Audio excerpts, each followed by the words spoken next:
Seja bem-vindo, bem-vinda a mais uma live da Performance de Excelência. Eu sou Alice Castro, sou consultora empresarial, doutora em administração e CEO da Performance de Excelência. Trabalho há mais de 10 anos como consultora e estou me dedicando, nos últimos anos a auxiliar as organizações a transformarem a sua gestão, transformar a sua realidade a partir de conhecimentos sobre gestão. Então eu pesquiso há muito tempo sobre isso e hoje o nosso tema é como traçar metas. Vou até escrever aqui, sejam bem-vindos. Já chegou aqui a Ana, a Flá, a Lucy, sejam bem-vindas. Vou botar aqui como traçar metas. É isso, né, gente? Sextou.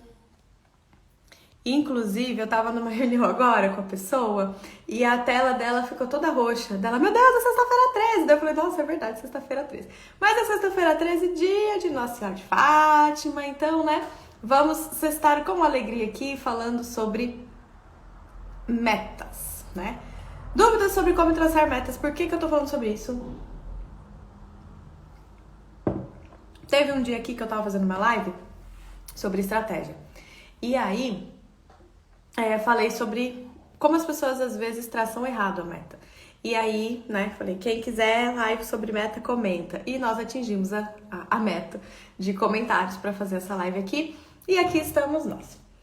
O que é traçar meta, gente? Primeira coisa que a gente precisa aprofundar sobre isso, é que meta, a palavra, meta, é uma demarcação objetiva sobre um resultado. Vou trazer exemplo, Eu quero emagrecer. Emagrecer é um verbo, concordam? De uma execução, perder peso. Qual é a demarcação objetiva? Ou seja, o que eu posso objetivamente, objeto é algo que eu vejo, que eu toco, ou seja, não é um entendimento, é uma coisa objetiva. O que objetivamente eu consigo marcar sobre emagrecer.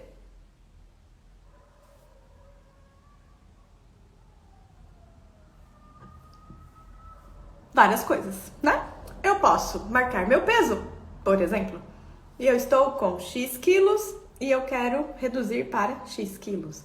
Eu marquei objetivamente uma entrega vinculada àquele verbo. Eu posso pensar, talvez, em uma meta com relação a centímetros, Então, eu quero perder X centímetros de cintura, de gordura, de braço, de perna, de o que quer que seja. E aí, a minha demarcação será em centímetros, a partir de uma fita métrica, que eu meço antes e eu meço depois. Eu posso demarcar também algo relacionado à roupa, Então, não sei se vocês conhecem pessoas assim, mas tem pessoas que têm o que fala de roupa meta, Compra uma calça jeans que não serve, mas a pessoa fala, não, mas essa vai ser minha calça meta. Por quê? Porque eu quero emagrecer. Então, chama isso de meta, mas é uma demarcação objetiva. O que tá ali nessa calça meta? 1 centímetro, Uma circunferência abdominal, quadril, tudo que tem que caber dentro da calça. Então, gente, meta é toda demarcação objetiva sobre um resultado. Então, se o resultado é perder peso, o resultado é emagrecer, qual é o peso? Tem que ter uma meta. Qual é o centímetro da cintura? Qual é o manequim que é para vestir? Isso tudo são metas. Dito esse exemplo da vida pessoal, bora falar das empresas. Muitas pessoas, muitos empresários nos procuram como consultor, porque eu quero crescer, eu quero prosperar. Gente, eu amo esse verbo, prosperar. Olha que coisa linda, gente? Próspero. Prosperidade tem a ver com florescer, tem a ver com regar e crescer. É lindo! Adoro falar de prosperidade. Agora, qual é a meta? Esses dias alguém chegou pra mim e falou assim, Alice, porque eu acho que eu não estou prosperando. Você tá baseado em quê? O que é prosperar pra você? Prosperar é ganhar dinheiro? É entrada? É só entrada? Prosperar é entrar, sair e deixar lucro? Qual é o lucro que é prosperidade pra você? Prosperar é ter número de funcionários? Com que saúde, né, do trabalhador ali dentro. Então, gente, muito cuidado quando a gente começa a chamar de meta algo que é sonho, quando a gente começa a chamar de meta algo que é um objetivo, ou simplesmente uma intenção, um verbo bonito, como é o emagrecer, como é o prosperar, crescer, lucrar. É tão lindo, gente. Mas quando a gente fala de meta, a gente tem que trazer aqui, ó, pro concreto. Então, a empresa quer prosperar. O que é prosperar? O que significa isso? Onde é que tá incomodando? Né? Então, até a gente brinca que o indicador é porque ele indica uma dor, né? Porque você começa a olhar se a meta, o nível que você está buscando alcançar, está sendo alcançado a partir de números, que são os indicadores. Então, olha para os seus números e pergunta para eles, né? Qual é o nível de entrega que eles estão te dando? Chega a empresa para você e fala, eu quero prosperar. Ei, consultor, consultora, que maravilha, você vai me ajudar a crescer, eu quero crescer. E aí você fica, legal, vamos fazer uma meta, vamos crescer 15%, uhul! De onde você tirou esse número? Como chegar num número? E aí é onde mora a sabedoria da construção de meta. Nenhuma meta vem do nada. A gente não senta lá com o empresário, acende um negocinho lá e fica acessando o mundo, né, diferentão. A gente não faz uma sessão de acender vela, segurar na mão e esperar descer do céu uma iluminação. A gente também não tem uma bola de cristal ou nenhum outro tipo de clarividência para chegar e falar, meta vai ser tanto. É ciência, gente. Por isso que eu falo, porque eu estudo há mais de 20 anos de gestão e etc. Porque parece as pessoas, não sei, né, que vem, não, vamos chutar aqui 10% que tá bom. Não é chute, pelo amor de Deus. Meta é ciência, tá? E a gente precisa entender os componentes do número. E é sobre esse exemplo que eu quero trazer para vocês. Crescimento. Empresa quer vender. Legal. Você sabe como funciona o processo dessa venda? Você já tem indicadores sobre o fluxo desse funil? Eu trouxe... Vocês sabem que eu gosto de escrever, quem já me acompanha aqui? Eu vou até trocar a caneta, que essa caneta verde não vai aparecer para vocês verem. Então, vou pegar uma caneta mais forte aqui. Deixa eu ver se essa aparece. Essa aparece. Uma marrom aqui, para vocês verem. Olha só. Quando a gente vai falar de venda, quando a gente vai trazer uma meta para uma empresa, né? Tô pegando o exemplo de venda para vocês acompanharem o passo a passo.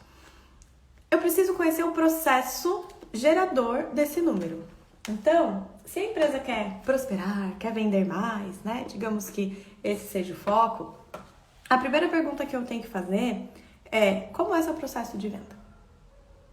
Eu não tenho que perguntar para ele, você quer crescer quantos por cento? Não é assim, o negócio não vem pronto, gente. Como é o teu processo de venda? Quanto que você vende hoje? E aí você vem de trás para frente. Você vai construindo com este empresário, com essa equipe, a lógica do processo e da meta para que você consiga entender onde que você vai mexer para que as coisas aconteçam no movimento que você busca e para que também você não peça metas impossíveis. Porque também pode acontecer, né? De você se empolgou geral e bora lá botar uma meta muito alta e aquilo não vai acontecer. Então, quando a gente vai falar de venda, né? Você trabalha um processo. Vou até fazer aqui um desenho, né? Que seria esse funil. Tô fazendo aqui o funil. Estão vendo? E aí, o que você normalmente se quer mexer? Você quer mexer lá no final, lá embaixo. Ou seja, eu quero aumentar a venda. Então, hoje eu estou vendendo 10 e eu quero vender mais. Aí, a tendência, né, nós como consultores, é falar, quer vender mais quando? Vai de 10 para 20? Vamos criar um funil? Cara, vamos entender como esse 10 se constrói. O mais é o próximo passo. Então, eu tô chegando em 10 lá embaixo, né? Meu funil. Cheguei em 10 lá embaixo. E aí, você vem. Para eu fazer 10 vendas, num processo, por exemplo, como o nosso processo de consultoria. Vamos falar da gente aqui, né? No nosso processo de consultoria, você tem, uma apresentação de proposta. Então você vem de trás para frente, né? Para eu fazer 10 vendas, digamos 10 contratos, quantas propostas você apresentou no último ano para fechar esses 10? Eu apresentei 50 propostas. Então você anota ali em cima, 50 propostas. Então você tem 10 vendas, 50 propostas.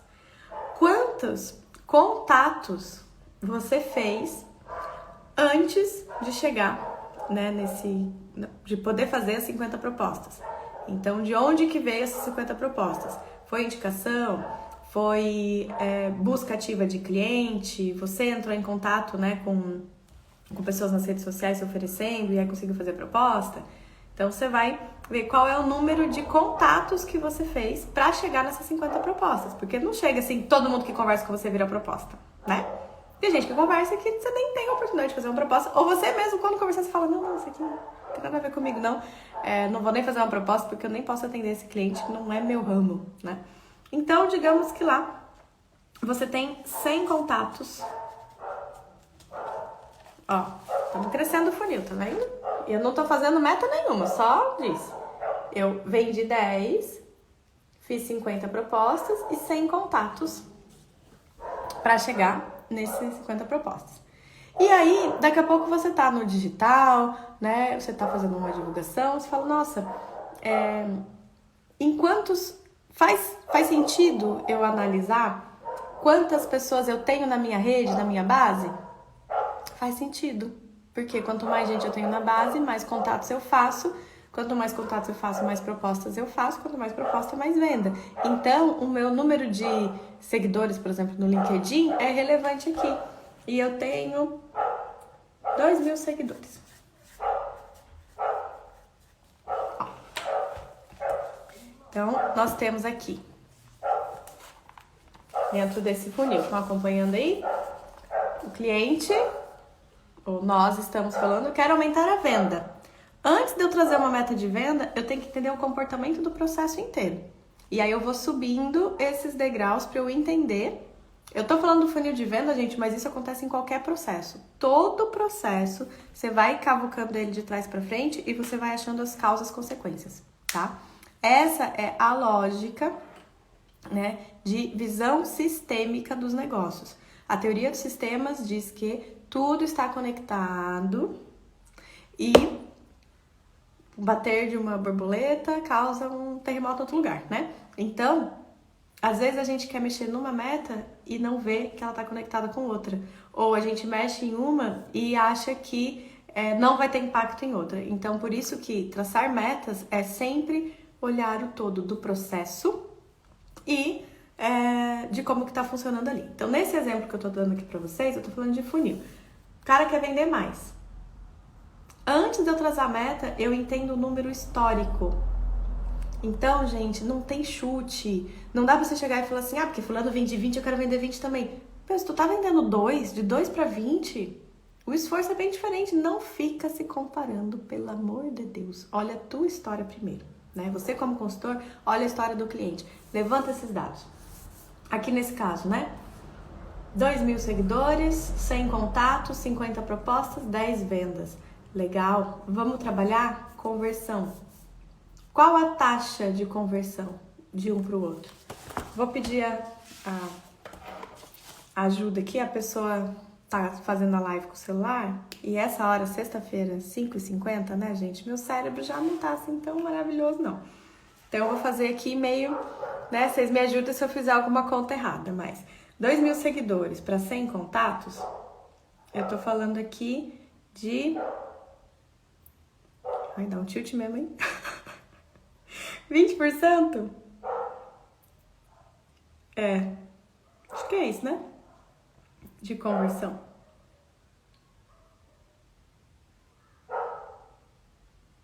Não, 10% seria 200, 5%. 5%.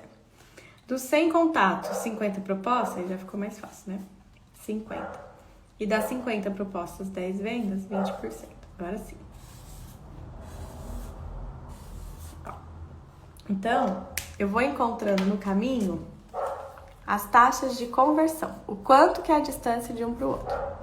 Aqui eu já posso traçar a estratégia. Aqui eu já posso pensar na meta, tá? Já começa a olhar e falar, então se eu aumentar de 5 para 6%, eu já tenho mais contato, de mais contato vai ser mais proposta e assim por diante. Isso numa lógica, né, de causa e consequência, variáveis simples, tá, gente? Porque você fala, Alice, mas entrou a pandemia, mudou tudo, esse funil mudou. Então, você tem que estudar o novo funil. Então, isso também é bem importante, tá, gente? Que às vezes a gente quer transpor. Tem um autor que eu gosto muito da administração, chama Guerreiro Ramos. E ele usa um termo que ele fala assim, ele fala transposição inadequada de conceitos. O que é uma transposição inadequada de conceitos? Eu pego uma coisa que funciona no mundo, levo para um outro mundo e digo que funciona igual. Cuidado, tá bom? Tanto em questões de funil, quanto em questão de comparação de empresas. Porque meu outro cliente lá funciona assim, vai funcionar aqui? Cuidado. Sempre avalie o processo. Sempre avalie como as coisas funcionam naquela organização para não chegar e funcionar lá, vai funcionar aqui, goela abaixo, algo que pode não ser esse o seu caminho, tá bom? Então, voltando aqui. Eu quero aumentar o 10 lá embaixo. Eu entendi as conversões. O que eu faço, né? O que eu preciso mexer nas variáveis para aumentar lá? Na taxa de conversão tem a ver com a qualidade, né? Da entrega, da proposta, descer o funil. Quando eu falo de entrega maior aqui, captação, entrada de pessoas, eu estou falando tanto da qualidade, mas também muito do posicionamento. Então, quando eu digo que eu vou aumentar a venda, né, número de vendas, eu estou dizendo que eu preciso alcançar mais pessoas no perfil, ou volume, ou qualidade, para que elas desçam no funil e aumente minha venda. Se a intenção é aumentar o número de vendas, a meta vai estar conectada muito mais a esse refinamento do volume do que a um posicionamento. Porque eu estou direcionando a minha empresa de que eu estou vendendo certo para a pessoa certa, eu só quero vender mais. Percebe que essa meta é bem diferente do que uma outra meta de eu quero vender mais caro. Eu quero me posicionar diferente. Aí a estratégia já não é tanto de funil nesse modelo. Porque você vai trabalhar talvez público, talvez você vai trabalhar ticket, talvez até você crie um outro produto para alcançar um público que você não estava alcançando antes. Então, gente, quando a gente for traçar a meta, essa desconstrução do número, ela precisa ser acompanhada o tempo todo de perguntas sobre por quê, para onde tudo isso vai nos levar, porque são esses elementos, né, de tangibilização que vão fazer com que as coisas saiam do papel ou não. Então, quando você for traçar uma meta com o seu cliente, primeiro, não tenta chutar, não fica ali, né, imaginando. Tenta entender o processo. Esse número, ele já se apresenta de que forma? E aí, se o cliente não tem, gente, então, por exemplo, recentemente, né, me contrataram, eu quero organizar minha empresa e tal, eu preciso botar a meta aqui porque eu nunca fiz um planejamento estratégico. Ok? Vamos fazer uma análise financeira.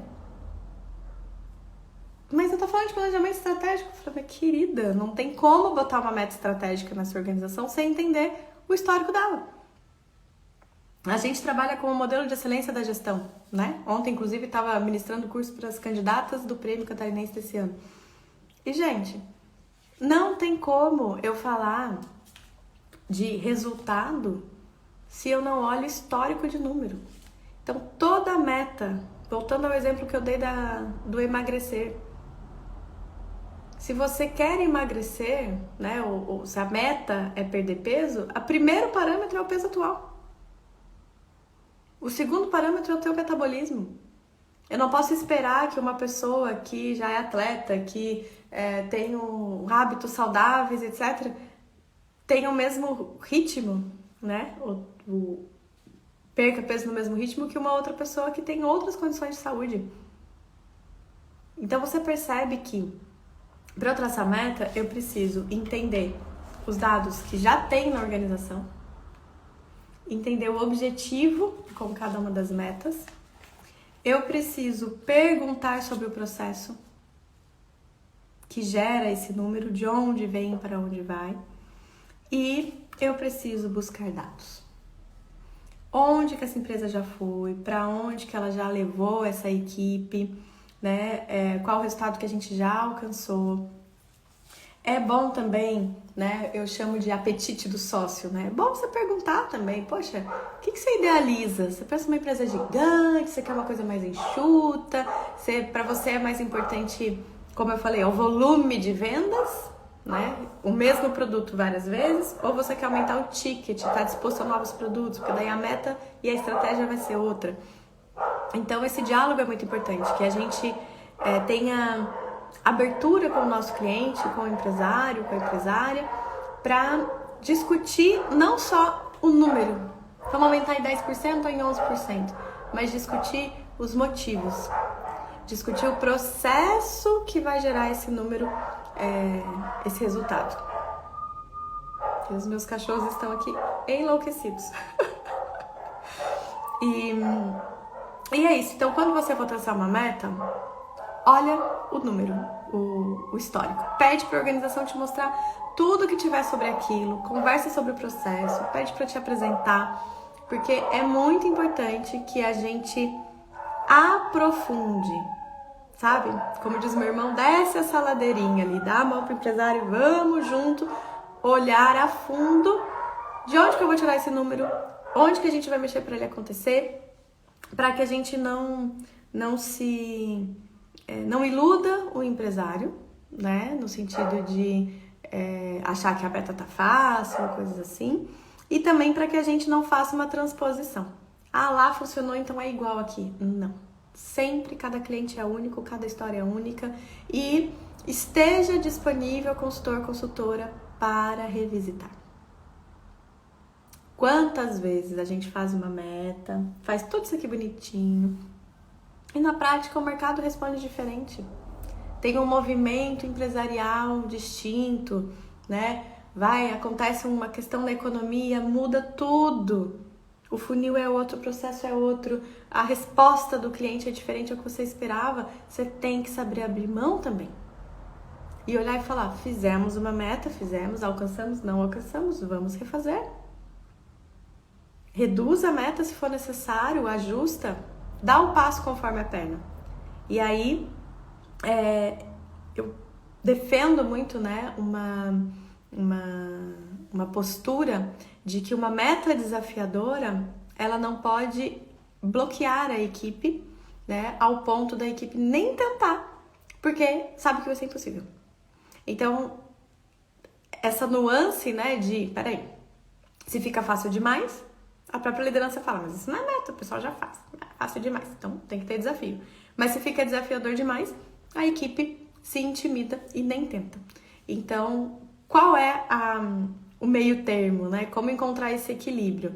Olhe para os processos. Olhando dessa linha ali, quais são os desafios no processo, você consegue traçar metas que são desafiadoras ao ponto que dá um gás para a equipe ir atrás, mas ao mesmo tempo estão basadas em processos que são possíveis. Você não está pedindo o impossível. Você não está explorando das pessoas, tirando leite de pedra. Você está falando, olha, esse processo garante esse resultado, a gente já fez, a gente sabe fazer. A gente vai um pouquinho a mais aqui, nesse ponto, para otimizar aquele lá. Então, aproveito e já deixo o convite aqui, né? Na próxima semana, terça-feira, tem a aula aberta às 8 da noite, em que a gente vai falar sobre tipos de consultores. Então, tem a ver com isso que eu falei aqui, de postura, de leitura do empresário, né? É uma aula gratuita, em que a gente faz no Zoom, então todos são convidados, às 8 da noite, terça-feira. E durante a semana também eu vou fazer uma live sobre o livro. Eu fiz alguns posts aqui sobre ele, o pessoal pediu para eu fazer um resumo. E resultados Previsíveis em Tempos Imprevisíveis. É o nome do livro do Stephen Covey. Então eu já preparei o resuminho para fazer a live aqui com vocês. E no livro ele fala sobre isso, né? Que quando a gente tá com muita coisa acontecendo, a gente tende a fazer mais, achando que fazendo um monte de coisa a gente vai resolver. Mas a saída é o contrário. É fazer melhor, menos coisas que dão mais resultado. Então, né, nessa sexta-feira 13 de encerramento aqui da semana, fica essa reflexão. Olha para você, para sua carreira, para sua consultoria, para o que seus clientes estão fazendo e pensa, será que a gente está fazendo um monte de coisa ou será que a gente está fazendo o que precisa? Mais coisas que dão melhor resultado ou estamos fazendo um monte de coisa, saindo desesperado, atacando em todo quanto é lado e aí fica todo mundo desesperado, né? Então, é bem importante a gente parar para olhar para isso e pensar que, como consultor, muitas vezes o empresário vem nos perguntar sobre isso. Às vezes a pessoa só precisa que a gente olhe para ela e diga: calma, respira, vamos seguir o caminho, a meta tá ali, vamos atrás da meta, né? Então a gente tem essa responsabilidade e eu espero que a gente saiba usar. Tá bem? Obrigada pela presença, gente. Nos vemos na semana que vem. Vamos falar sobre o livro do Covey que eu fiz o resumo. E na terça-feira, às 8 da noite, tem aula aberta. Eu espero vocês, tá? Link na bio. Espero vocês ali. Beijinho. Até a próxima. Tchau, tchau.